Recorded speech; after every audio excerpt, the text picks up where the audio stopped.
Con una superficie de 44 hectáreas y una población de poco más de 800 personas, la ciudad papal es el estado independiente más pequeño del mundo, aunque estrechamente vinculado a la capital italiana. En ella 3 lugares son los más llamativos para pasarse horas y horas: su magnífica plaza, la Basílica de San Pedro, sede de la Iglesia Católica, y los museos que posee. El Vaticano tiene la iglesia más grande del mundo, con 193 metros de largo y casi 45 metros de altura. Resulta difícil enumerar los tesoros de la basílica. El edificio religioso más importante del mundo católico y que preside la plaza del mismo nombre es uno de ellos, la Basílica de San Pedro del Vaticano. Es uno de los monumentos de la UNESCO que más turistas reciben en todo el mundo, junto a la Gran Muralla China, la Torre Eiffel, el Coliseo de Roma y la Ópera de Sídney. El Vaticano se transformó en el único país del mundo, designado en su totalidad como Patrimonio de la Humanidad cuando fue incluido en la lista de la UNESCO. La lista incluye tanto la Ciudad del Vaticano como los bienes extraterritoriales de Roma.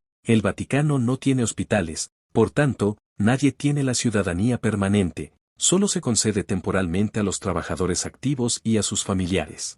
Se dice que los habitantes del Vaticano consumen más vino per cápita que cualquier otro lugar del mundo, una media de 74 litros al año, lo que supone el doble del consumo de los países considerados capitales del vino, como Francia e Italia. El latín es la lengua oficial de la Ciudad del Vaticano y es la lengua utilizada para todos los asuntos oficiales, aunque para entenderse se use el italiano. Resulta curioso que el cajero automático del Banco del Vaticano ofrezca instrucciones en latín. La Ciudad del Vaticano también alberga el ferrocarril más corto del mundo, cuenta con 2 vías de 300 metros y una estación, que se construyó durante el pontificado del Papa Pío XI, pero solo se utiliza para transporte de mercancías. Probablemente, el Vaticano sea la única nación del mundo que no tiene cárcel. Dispone de algunos calabozos para la detención preventiva, pero los condenados cumplen su condena en cárceles italianas.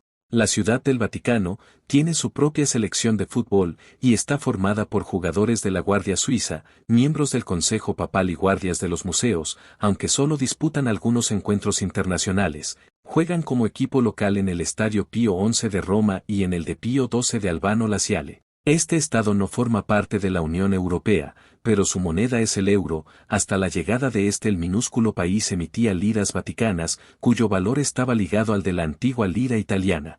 Y como último dato, el Vaticano cuenta con menos de 1000 residentes oficiales, y sin embargo, tiene el mayor índice de criminalidad de todos los países del mundo. Esto no es porque tenga más delitos que otros países, sino porque tiene más delitos per cápita. Estos delitos suelen ser cometidos por los millones de turistas que pasan por la zona, y el delito más común es el robo de carteras.